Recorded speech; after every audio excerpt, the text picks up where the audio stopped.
Hello everyone, welcome to Learn for Teach. Today we are going to discuss some idioms. Idioms తెలుగులో explanation, example and explanation రెండు చూస్తాము. So ఇక్కడ కొన్ని very important idioms ఇవ్వబడ్డాయి. అవి మనకి టెట్కి కానీ డిఎస్సికి కానీ యూస్ఫుల్ ఫ్రమ్ టెక్స్ట్ బుక్ అనమాట. Text book examples. సో అసలు ఇడియం అంటే ఏంటి అని చూసినట్లయితే, an idiom is a group of words in a fixed order that have a particular meaning that is different from the meanings of each word understood in its own. Idiom అంటే కొన్ని పదాల సముదాయం ఉండి వాటి మొత్తానికి కలిపి విడివిడి అర్థాలకు భిన్నమైన అర్థం ఉంటే అలాంటి పద సముదాయాలను ఇడియమ్స్ అంటారు. ఇడియమ్స్ అంటే ఏంటి అంటే విడివిడి పదాలని కలిపి ఒక పద సముదాయంగా చేస్తే అది ఇడియంగా ఏర్పడుతుంది. చేసినప్పుడు ఒక ప్రత్యేక అర్థం వస్తుంది. సో అలా ప్రత్యేక అర్థం వచ్చేటువంటి పదాల సముదాయాన్ని మనం ఏమంటాం? ఇడియమ్స్ అంటాం. సో ఇడియమ్స్ ఏ భాషకు ఆ భాషవి ప్రత్యేకం, ఉన్నవి ఉన్నట్లు అనువదించడం వీలవదు.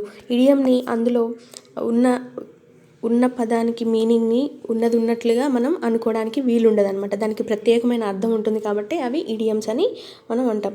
సో ఇడియంలోని పదాలను మార్చడం కానీ వరుసను మార్చడం కానీ చేయరాదు. వాటి పదాలని వరుసల్ని మనం మార్చరాదు. సో ఇడియమ్స్ ఎలా అయితే ఉన్నాయో వాటిని మనం అలానే ఉపయోగించాలి. ఫస్ట్ ఎగ్జాంపుల్ చూసినట్లయితే, fish out of water. Fish out of water. Fish out of water అంటే ఏంటి అని అంటే డిఫికల్ట్ సిచ్యువేషన్ని ఏమని అంటారు అని అంటే fish out of water or state of డిఫికల్టీని మనం ఫిష్ అవుట్ ఆఫ్ వాటర్ అంటాం. ఎగ్జాంపుల్ చూసినట్టయితే, when I arrived here I felt like a fish out of water. నేను ఇక్కడికి వచ్చినప్పుడు చాలా క్లిష్టమైన పరిస్థితుల్ని క్లిష్టంగా ఫీల్ అయ్యాను. ఫెల్ట్ అని ఇచ్చారు కదా, felt like fish out of water. ఇక్కడికి వచ్చినప్పుడు చాలా కష్టంగా ఫీల్ అయ్యాను. సిచ్యువేషన్ చాలా కష్టంగా ఉంది అని అర్థం.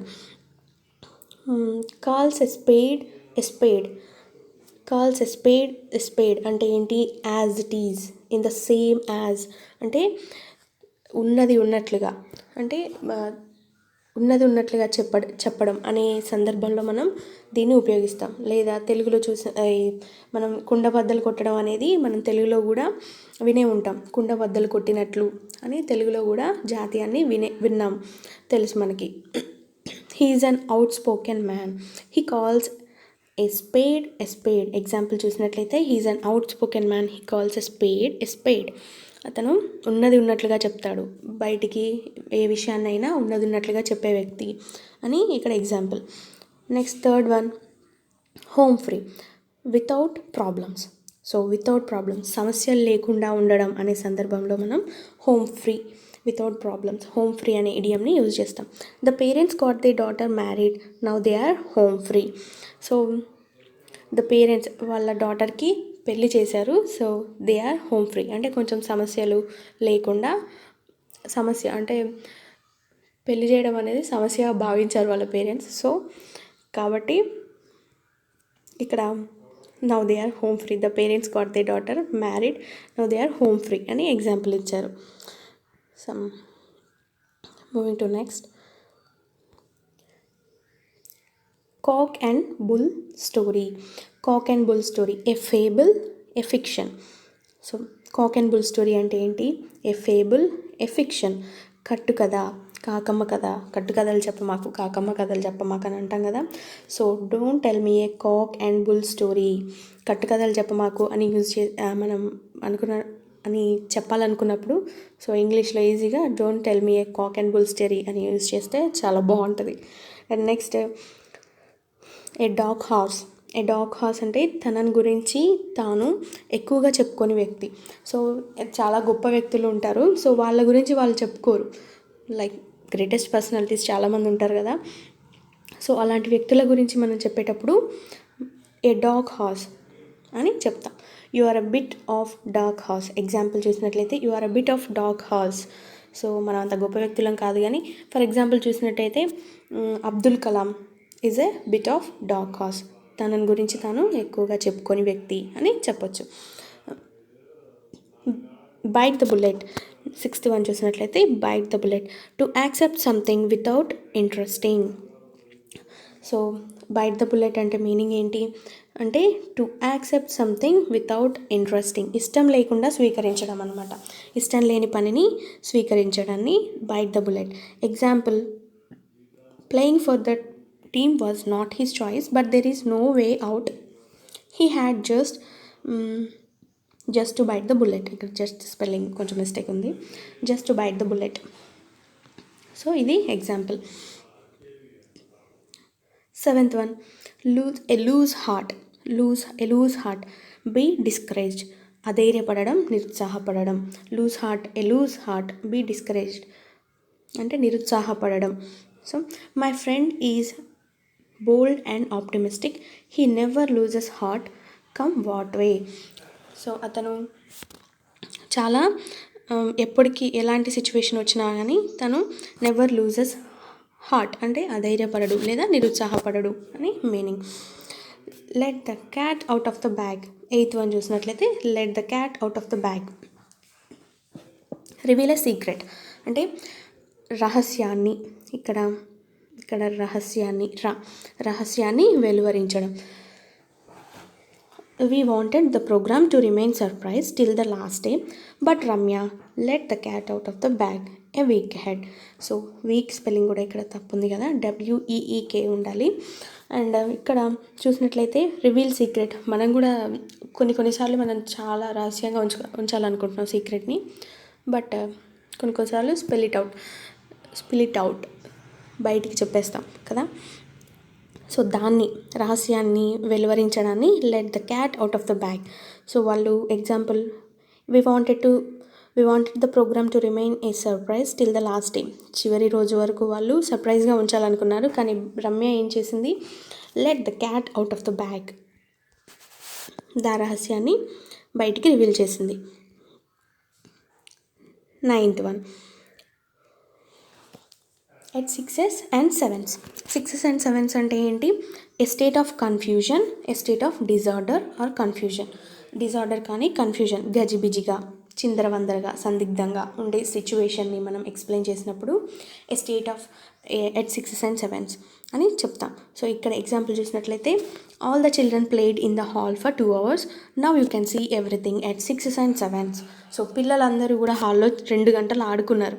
సో అక్కడ సిచ్యువేషన్ ఎలా ఉంటుంది, చాలా గజిబిజిగా చిందరవందరగా ఉంటుందని మనకు కూడా తెలుసు. సో ఇలాంటి సిచ్యువేషన్లో మనం ఈ ఇడియంని యూజ్ చేయొచ్చు. నెక్స్ట్, గ్రీజ్ వన్స్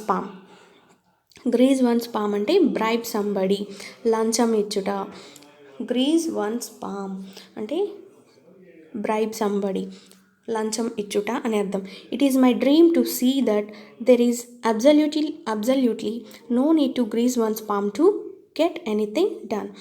సో ఇక్కడ ఎగ్జాంపుల్ చూసినట్లయితే ఏమని ఇచ్చారు, ఇది నా కళ, మనము ఎవ్వరికీ లంచం ఇవ్వకుండా ఏ పనైనా చేయించుకోవాలనేది నా కళ అని ఇక్కడ ఎగ్జాంపుల్ ఇచ్చారు.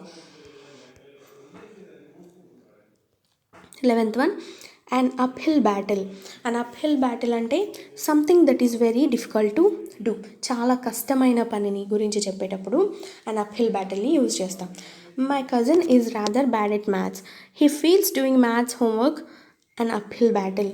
సో ఇక్కడ వాళ్ళ కజిన్ మ్యాథ్స్లో చాలా పూర్, సో అతనికి మ్యాథ్స్ చేయడం అనేది an uphill battle అనే చెప్పొచ్చు. అండ్ ఫర్ ఎగ్జాంపుల్ ఇప్పుడు మనం డిఎస్సికి ప్రిపేర్ అవుతే, so I'm feeling preparing for DSC is an uphill battle అని చెప్పొచ్చు. Okay, more heaven and earth. 12th one చూసినట్లయితే more heaven and earth, try very hard అంటే బాగా ఎక్కువగా ప్రయత్నించడం. మనం ఏం చేస్తున్నాం ఇప్పుడు, టెట్ క్వాలిఫై అవ్వడానికి అండ్ డిఎస్సిలో జాబ్ సాధించడానికి వీఆర్ చాలా ఎక్కువగా ప్రయత్నిస్తున్నాం కదా.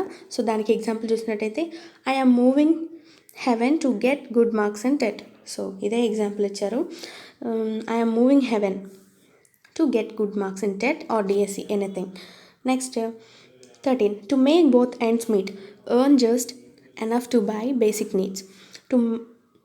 To make both ends meet అంటే earn just enough to buy basic needs, కనీస అవసరాలు తీర్చుకోవడానికి సంపాదించడాన్ని to make both ends meet.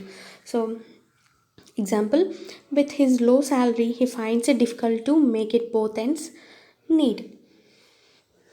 ఇక్కడ నీడ్ కాదు, మీట్. సో మీట్ అనేది యూజ్ చేయాలి. ఇక్కడ నీడ్కి బదులుగా మీట్ అనేది యూజ్ చేయాలి. With his low salary he finds it difficult to make both ends meet. So అతని తక్కువ శాలరీతో తన కనీస అవసరాలు కూడా తీర్చుకోవడం చాలా కష్టంగా ఉంది అనేది ఇక్కడ example. To burn the mid night oil 14th one. Work study until late night. So రాత్రి వరకు ఎక్కువగా కష్టపడడం. సో మనం ఏదైనా పని ఉన్నా, చదువుకునేది ఉన్నా, సో ఇప్పుడు మనం చేస్తున్న పని ఏంటి, టెట్కి కానీ డిఎస్సికి కానీ రాత్రి వరకు కొంతమంది నైట్ చాలా టైం వరకు చదువుకుంటూ ఉంటారు కదా ఎక్కువగా కష్టపడి. సో దాన్ని just before examinations she burns the mid night oil. So మనం జస్ట్ బిఫోర్ ద ఎగ్జామినేషన్కి చదివితే మనం టెట్లో క్వాలిఫై అవ్వడం కష్టం. So we have to burn the mid night oil for 2 months or 3 months చేస్తేనే మనకి డిఎస్సిలో జాబ్ వచ్చే ఛాన్స్ ఉంటుంది. So next, bury the hatchet. ఇక్కడ T, bury the hatchet. Okay, bury the hatchet. Stop being unfriendly. So శత్రుత్వాన్ని విడనాడడం లేదా స్నేహభావం పెంపొందించుకోవడం. ఈ అర్థం వచ్చేటప్పుడు మనం బరీ ద హ్యాచెట్ని ఉపయోగిస్తాం. For example, the ever fighting brothers realised their folly and now they premised that they would bury the hatchet. So ఇక్కడ ప్రిమైజ్డ్ కాదు, ప్రామిస్డ్ వస్తుంది, PRO వస్తుంది. Promise that they would bury the hatchet.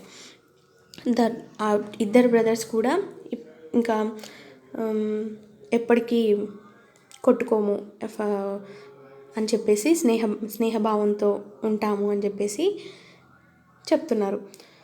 Realise అయ్యారు, fight చేస్తూ చేయడం బంద్ చేసి so స్నేహభావం పెంపొందించుకుంటాం అని చెప్పేసి చెప్తున్నారు. నెక్స్ట్, ఇక్కడ 16th one, two many cooks spoil the బ్రాత్. అంటే involving too many people in an activity is not to do it well. So ఒక పనిలో చాలామందిని భాగస్వామిని చేస్తే అందరూ కలిసి దానిని సరిగా చేయరు. సో చేయవలసిన వాళ్ళకంటే ఎక్కువ మందిని లేదా ఎక్కువ మంది ఒక పనిని చేసినప్పుడు ఏమవుతుంది, అది చిందరవందరగా గందరగోళం అయిపోతుంది. So too many cooks thus spoil broth. So ఎక్కువ మంది కలిసి చేస్తే ఏ పనైనా సరే ఏమవుతుంది, అది సరిగ్గా చేయరని అర్థంలో ఇక్కడ ఉపయోగిస్తున్నాం. ఎగ్జాంపుల్ చూసినట్లయితే, example, the boy started cleaning the small article. చిన్న వస్తువుని క్లీన్ చేయడం స్టార్ట్ చేశారు. అప్పుడు ఏమైంది, but they ended up breaking it. So దాన్ని విరగొట్టారు. సో ఇక్కడ ఏం ప్రూవ్ అవుతుంది, it proving that too many cooks spoil the broth. So ఇదేమని చెప్తుంది అని అంటే, ఇక్కడ ఎక్కువ మంది, సో బాయ్స్ అంటే కొంతమంది పిల్లలు ఒక వస్తువుని క్లీన్ చేయడం మొదలుపెట్టారు, దాన్ని విరగొట్టారు. ఇది ఏం ప్రూవ్ చేస్తుందంటే, it proving that too many cooks spoil the బ్రాత్. ఎక్కువ మంది ఒక పని చేస్తే దాన్ని సరిగ్గా చేయము అనే అర్థాన్ని ఇస్తుంది కదా. Next, make merry. 17th one, make merry. Enjoy oneself by singing. ఆడుతూ పాడుతూ ఆనందించడం. So it feels free time and all the students are making merry in the play ground. So free టైంలో పిల్లలందరూ ఏం చేస్తున్నారు, ఆడుతూ పాడుతూ ఆనందిస్తూ ఉన్నారని ఇక్కడ example. Next one, make do. Manage, ఏదో రకంగా సమస్య నుండి బయటపడడం. మనందరం చేస్తూనే ఉంటాం కదా. So it is really my bad luck that I have always to make. So నా దురదృష్టం ఏంటంటే ఎప్పుడు ఏదో ఒక రకంగా సమస్యని నుంచి బయటపడాల్సి వస్తుంది అని ఎగ్జాంపుల్ ఇచ్చారు. అందరం చేసే పనే. సో ఇవన్నీ కూడా మనం ఆపాదించుకుంటే ఈడియమ్స్ని ఈజీగా మనం గుర్తుంచుకోవచ్చు. 19th వన్, మేక్ ఇట్ అంటే ఏంటి? బీ సక్సెస్ఫుల్, విజయవంతమగు. He has a strategy to make it in any area of activity. Strategy అంటే ఏంటి? వ్యూహం. మేక్ ఇట్ అనేది ఇక్కడ ఉపయోగించారు కదా. Be successful in any area of activity. అతనికి స్ట్రాటజీ ఏదైనా మనం ఇప్పుడు డిఎస్సి ప్రిపేర్ కావాలన్నా సమ్ స్ట్రాటజీ, టెట్ పాస్ అవ్వాలన్నా గ్రూప్స్, ఎనీథింగ్ మనం పర్టికులర్ స్ట్రాటజీని ఫాలో అవ్వాలి. వాట్ సిలబస్ ఏంటి అండ్ ఎన్ని మార్క్స్, సో టైం టేబుల్, ఇవన్నీ స్ట్రాటజీ, వ్యూహాన్ని మనం రచించుకోవాలి ప్రతిదానికి. సో గుడ్డిగా వెళ్తే మనం ఏది సాధించలేం కాబట్టి సో ఇక్కడ make it, he has a strategy to make it in any area of activity. దేన్నైనా సాధించడంలో స్ట్రాటజీ ఉంటుంది, విజయం సాధించడంలో అని ఇచ్చారు. Make the most of, gain as much advantage as possible. Make the most of అంటే ఏంటి? Make the most of, so వీలైనంత ఎక్కువగా లాభం పొందడం. Gain as much advantage as possible. For example, during his stay in the research institute, he had to make the most of his stay there. So research టైంలో, research ఇన్స్టిట్యూట్లో so అతను ఏం చేశాడు? He try to make the most of his stay there. వీలైనంత ఎక్కువగా అతను లాభం పొందడానికి అక్కడ రీసెర్చ్ ఇన్స్టిట్యూట్లో కృషి చేశాడు. నెక్స్ట్, మేక్ లైక్ 21 చూసినట్లయితే make like, act or behave in specified way. Make like, act or behave in specified way, ప్రత్యేక తరహాలో ప్రవర్తించడం లేదా చేయడం. He was force to make like the officer. So ఎప్పుడైనా యాక్టింగ్ అని చెప్పొచ్చు. So make like the officer, so అతన్ని ఇబ్బంది పెట్టారు. ఫోర్స్ అంటే బలవంతంగా ఆఫీసర్ లాగా ప్రవర్తించమని ఫోర్స్ చేశారనమాట. సో అది ఎగ్జాంపుల్. 22nd లాస్ట్ వన్ ఇది.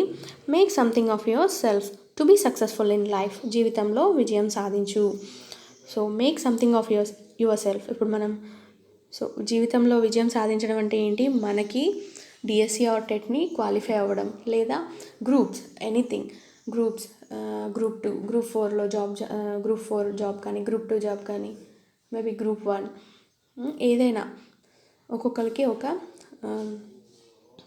గోల్ ఉంటుంది కదా. సో ఇది సాధిస్తే జీవితంలో విజయం సాధించినట్లుగా ఫీల్ అవుతారు కదా. సో అది make something of your self. మనం ఇప్పుడు ఏం చేస్తున్నాం? Ourselves we're trying to get job and DSC. So he made something of himself very quickly. So తొందరగా జాబ్ వచ్చిన వాళ్ళని ఏమంటారు? So he made something of himself very quickly. జీవితంలో త్వరగా విజయం సాధించాడు అని ఇక్కడ పొగుడుతూ ఉంటారు. సో అప్పుడు మనం ఈ ఇడియంని యూజ్ చేసుకోవచ్చు. సో నిత్య జీవితంలో మనం ఇప్పుడు ఇక్కడ ఉన్నటువంటి ఇడియమ్స్ అన్నిటినీ కూడా మన ఓన్ లైఫ్కి ఆపాదించుకోవడం కానీ, అనదర్ పర్సన్స్ లైఫ్కి ఆపాదించడం కానీ, మనం పర్సనల్ ఎగ్జాంపుల్స్ మేక్ చేసుకోగలిగితే ఈజీగా గుర్తుంచుకుంటాం. అండ్ వీలైతే ఎప్పుడైనా మన పక్క వాళ్ళతో ఉపయోగించినప్పుడు కూడా ఎక్కువగా గుర్తుంచుకోవడానికి ఛాన్సెస్ ఉంటుంది. సో మీ అందరికీ ఈ వీడియో నచ్చినట్లయితే లైక్ చేయండి. ఎవరికైనా ఉపయోగపడుతుందంటే please share it your friends and like చేయండి and comment your opinion. And thank you for watching this video. Thank you.